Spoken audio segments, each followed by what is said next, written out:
Christy. And I'm Richard. And welcome back to our YouTube channel, Fulfill the Game of Life. Well, we've been talking about moving to Portugal for 3 months on videos and for about 6 months between ourselves and figuring out how to do it. And as you can see behind us, we're finally here. Yes, it's awesome. We're so excited. Honestly, if you have been watching us on our Facebook page, you'll see that we're posting daily things, but I'll tell you, honestly, we have lived at least 5 videos in the first 3 days to Portugal. We are so excited. I probably will talk over you the whole video just because I want to keep talking. But as you can see, we're sitting here on our balcony of our first Airbnb. We thought about calling this the fireside chat because we don't want to overproduce. We don't want to write a bunch of scripts. We just want to tell you how things went. And we're going to get accustomed to being able to kind of flow and just talk. So we can make videos quicker because it takes too much time to make the really coordinated, produced videos, and we're in a new country. We don't want to waste a lot of time sitting in front of the camera and then another 4 hours trying to edit the video. We just want to get out there. So we want to learn to talk a little faster. And in the corporate world, as I was leaving, the buzzword was fireside chat. And we don't like that. It's a little too formal, so we're gonna call ours the balcony babble. The balcony babble. I'm not sure if we'll always have a balcony, but we'll always be able to babble. Especially you. Hey, that would hurt if it wasn't true. So we will just spend this video catching you up, really kind of the process of flight and the arrival here, which didn't go quite as smoothly as we had hoped, but we're still here. So we'll kick it off with what was our flight plans? Our flight plans were initially we were flying out of Savannah. We had a couple of flights that were canceled. And finally, we were able to get it booked, and we left on the 29th, finally, after about a month of a delay of our flights getting canceled. We get to the airport, and we had family drop us off. So we get from Savannah to Boston. We arrive, smooth sailing, pretty much. I think you might have skipped the luggage part. Did you do that on purpose? Probably. But we had quite a bit of luggage. I had about 3 pieces of luggage and a carry-on. And I had 2 pieces of luggage and a carry-on. There is no doubt watching videos. One of the learning things will be how to pack appropriately when you travel abroad. I certainly did overpack, and I'm just this morning I'm looking at all my suitcases trying to find a tank top. I'm like, I can't find all this stuff, and there's clothing stores everywhere, and I'm thinking I just overpacked.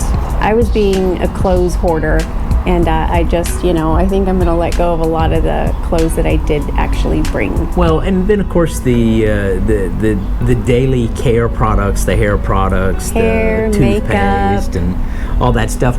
It's literally just down the stairs and a couple of 100 meters, and you just buy it all again. So we'll probably rethink that next time. Definitely.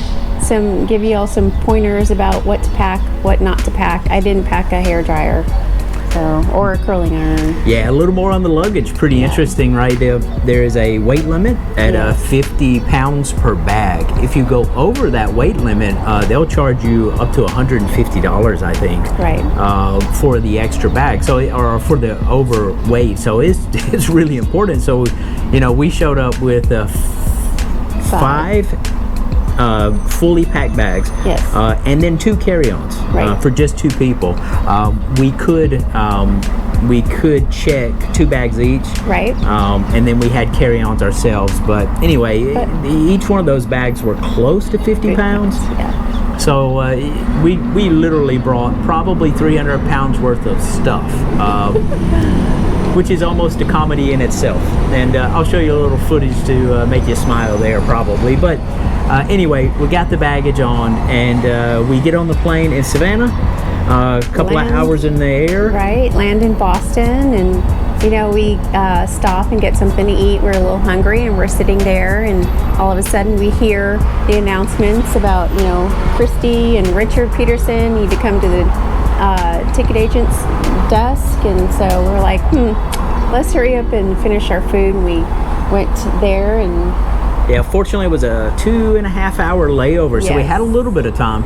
So we show up to the gate, and she says, give me your passports and your PCR tests. And we were like, we have our Immunization, vaccination cards. And she said, Portugal's not accepting those. And when I spoke to TAP Air and JetBlue, just to confirm our flights, they never mentioned anything about requiring a PCR test to get into Portugal. Actually, the lady at JetBlue in Savannah remarked to us that, hey, it's great that you guys have the vaccination. You should have no problems. Yep. So we get there, and we don't have the PCR test. So Richard asked, what are our options? What can we do? Because the ticket agent wasn't all that helpful. So she finally said there was a testing site on site in that terminal for the quick turn PCR tests, and they were $250 each. Ouch.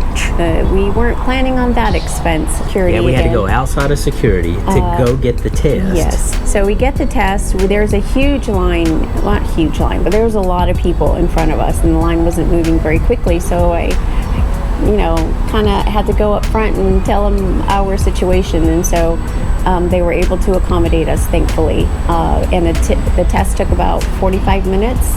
At first they said it was going to be an hour. We literally probably only had about an hour and 20 minutes before our flight.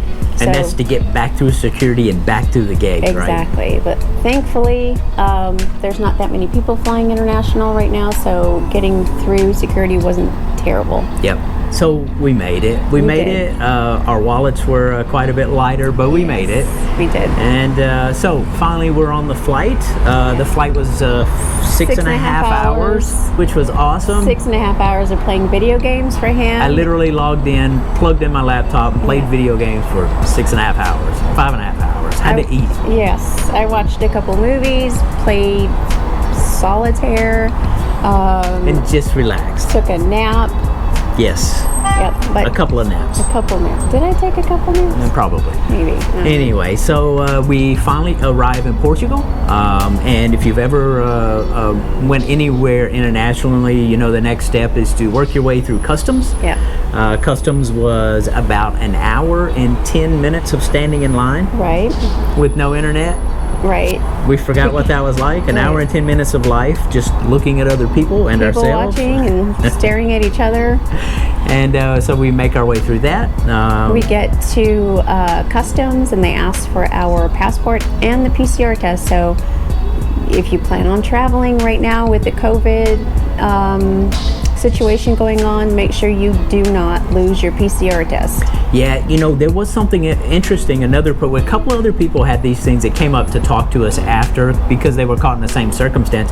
And one young lady actually remarked that she had the COVID test within the last 72 hours, but the agent would not allow it within the last 24 hours. So her test, which was done within the last 72 hours, was null and void, and she had to go through the same process. So even that, it didn't happen to us that way, but it happened to them. So that was pretty hectic. Right.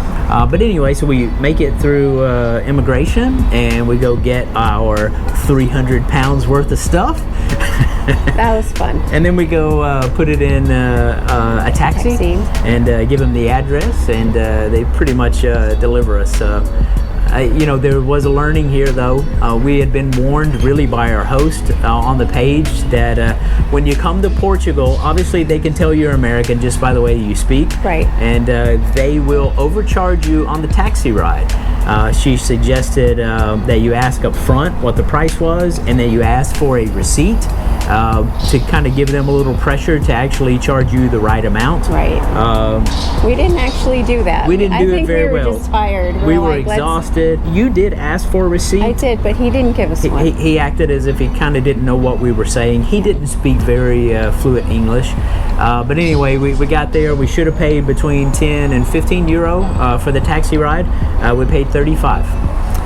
But anyway, you know, we're here. A lesson learned if you come here. We did have our Airbnb host suggest next time if you use Uber. Yes. Uber has the agreed upon price when you book it, so there's no chance for manipulation there. So there's some learning there for us. Right. But for that extra 20 euro, he did allow us to use his phone. To call the host, because she wasn't at the door yet. Now, admittedly, we told her we'd be there at 8. 8 o'clock. We were there probably at 7:50. Yeah. By the time we unloaded all 300 pounds, and that guy, by the way, that guy had to work for some of those euros because those bags were heavy. But by the time we unloaded that, it was about 5 till 8. And as the phone rang, she was walking up. she was literally walking up, and our life in Portugal began. All right, that's probably long enough. Yeah. We'll pick you up from how our Airbnb host walked us through on our next video. And welcome to Portugal. And we look forward to sharing more journeys with you. Until next time. And don't forget to hit the like button and the subscribe button, and tell your friends that if they're really bored, they can do the same.